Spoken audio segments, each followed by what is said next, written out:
Kaner, head of Virtual Self Industries, VSSI, along with his co-founders, is spearheading the development of a system that profoundly impacts the lives of individuals with disabilities.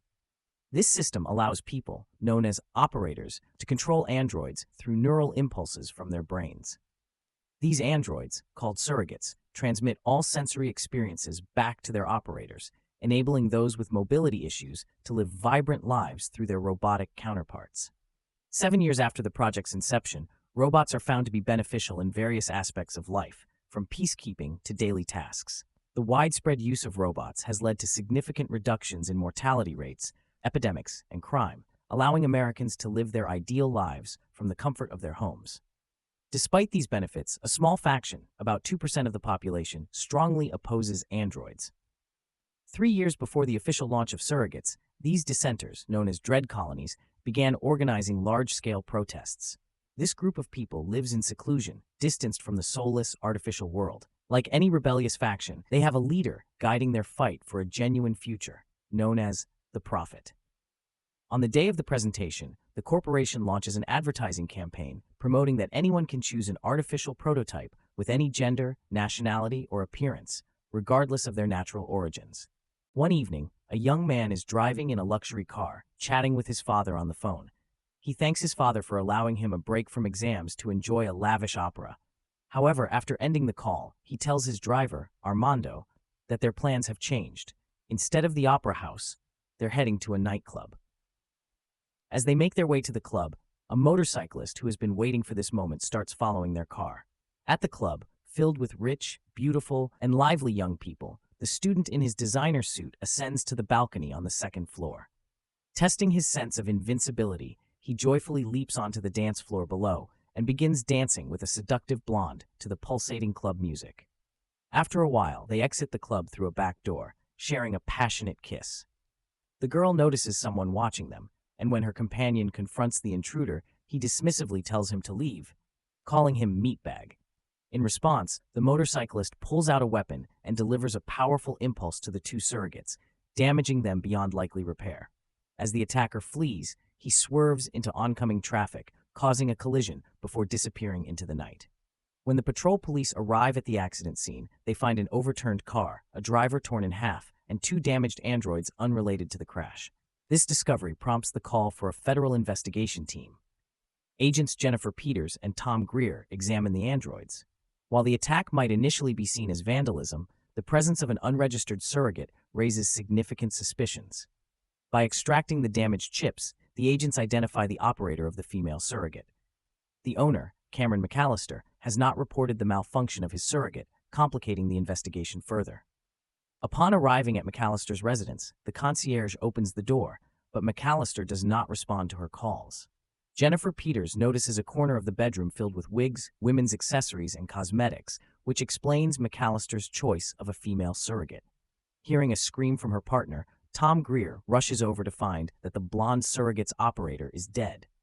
His head appears to have exploded, indicating that the safety mechanisms designed to protect surrogate users from life-threatening risks have failed. After leaving the crime scene, Tom returns home and plugs his younger clone into its charging station. The real Greer, in pajamas, surveys the empty rooms of his apartment.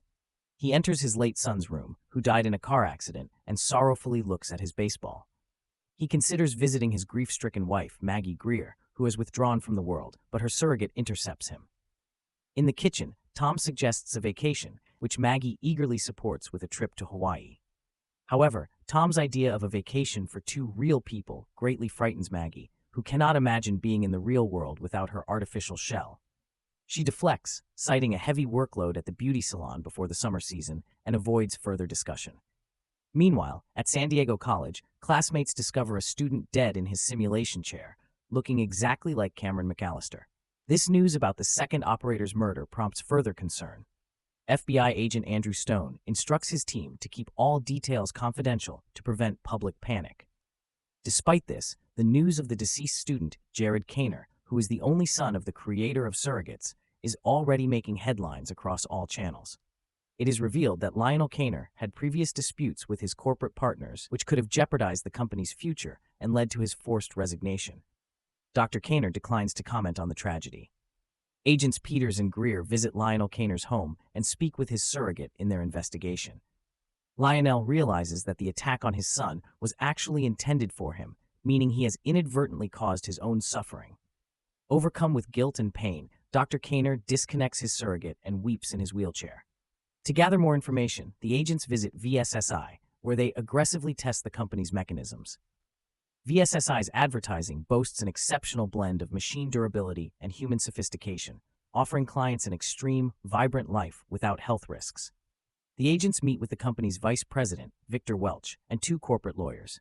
Welch, confident and well-connected, acknowledges his ties even within the FBI, but this does not deter Tom from pressing for answers. Neither Welch nor his lawyers can explain why the surrogate's head explosion causes the operator's brain to boil. One of the female lawyers fervently defends the technology, prompting Tom Greer to express his skepticism and disdain, questioning the true nature behind her seemingly pleasant demeanor.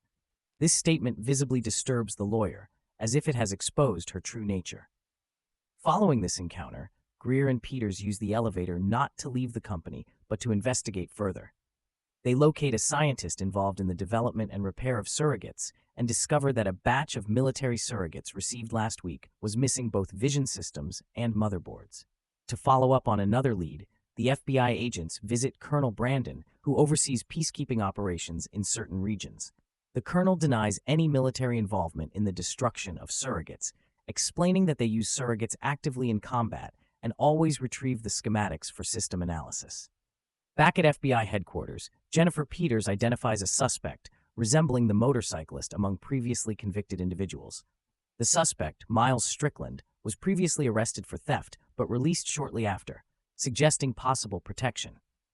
After obtaining a search warrant for Strickland, the agents approach Bobby Sanders, the only person in the department without a surrogate, due to his belief that no machine can match his intellect. Upon seeing the agents at the monitoring department entrance, Bobby informs them that the dread they are searching for has been spotted in Dorchester and a patrol unit has been dispatched. To save time, Tom Greer leaves Peters with Bobby and heads off to pursue Strickland.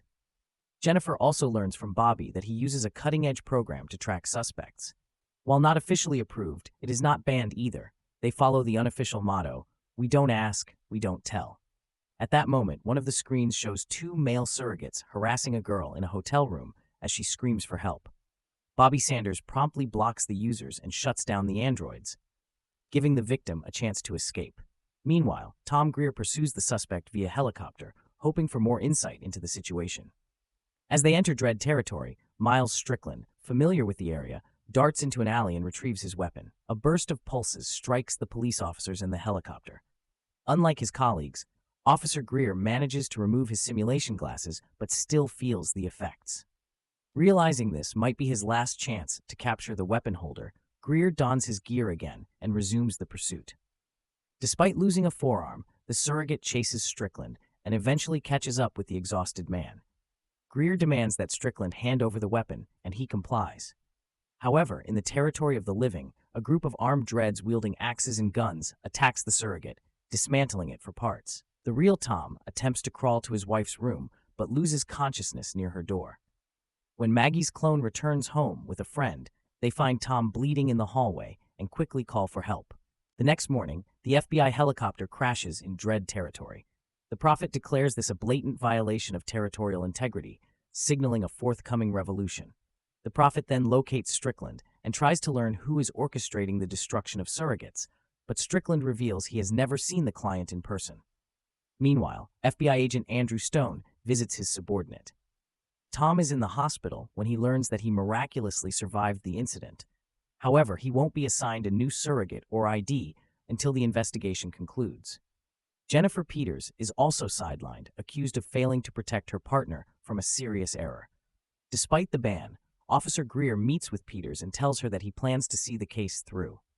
As they walk down the street, Tom is unsettled by the noise of cars and the large crowd, shaken by the trauma. To address this, Peters takes Tom to a store to get a new surrogate, but he declines, stating that he plans to enter Dread territory and believes a robot won't be of any help. Greer passes through the checkpoint in the reservation and witnesses Miles Strickland's body being burned on a large funeral pyre, while the Prophet reads final words of thanks for his deeds on Earth. After the ceremony, Greer seeks out the Prophet, but is met with physical assaults from the Prophet's henchmen. The Prophet, believing Greer has endured enough pain, offers to explain the purpose of his visit. Greer questions how Strickland, who had dangerous weapons, died and what happened to them. The Prophet responds by promising to return the weapon directly to the police once he has it. Upon returning to his own territory, the FBI agent prepares for the next steps. He is greeted by a car, where Dr. Kaner is waiting inside, disguised as a teenage boy. Kaner accuses Tom of making no progress in the murder investigation. Greer responds that the murderer of Kaner's son is dead, but this isn't sufficient for Lionel. He believes that behind the small-time figure, there are powerful people with significant resources who need to be held accountable. When Tom returns home, he finds his wife's surrogate guests indulging in electric doping, which the operators experience as a high. Displeased with his wife's choice of company, he heads to the kitchen for a beer and tells Meg to continue enjoying herself. Unable to tolerate the guests' inappropriate behavior, Greer smashes the face of one of the surrogates and leaves the apartment. As his wife catches up with him, he expresses how much he misses the real her, not the synthetic robot. She responds by saying she is no longer the person he once loved and leaves, finding the conversation too painful. Each spouse deals with their grief differently.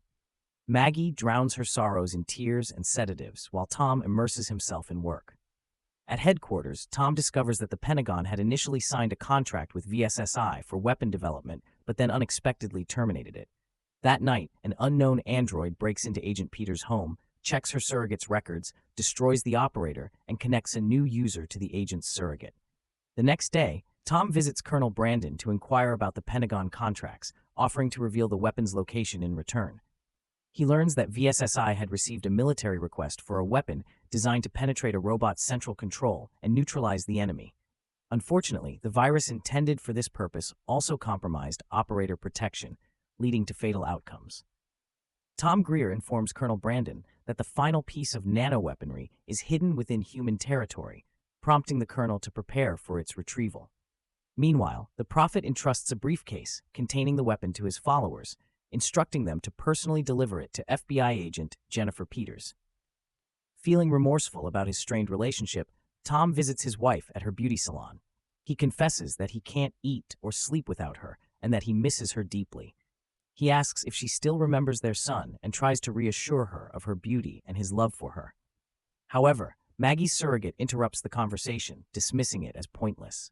As the military arrives at the human reservation, the Prophet uses radio channels to call upon everyone to arm themselves, declaring that the time has come. However, the military is forced to kill the Prophet, only to discover that he too was a surrogate. This revelation shocks the colonel, with Lionel Kaner witnessing the scene remotely from his home. Later, Agent Tom Greer learns from Peters that Mill Strickland had been working for the FBI for 1.5 years, implying that Chief Stone is hiding something. Playing along, Greer sneaks into Andrew Stone's office and confronts him about why he handed over the weapon that killed so many innocent people. Stone tries to dismiss Tom as crazy and attempts to make a call, but Tom manages to disable his surrogate by inserting a knife into its operating system, causing it to short-circuit. Seizing the opportunity, Tom uses Stone's facial scan to access his computer, downloading the necessary data and passwords.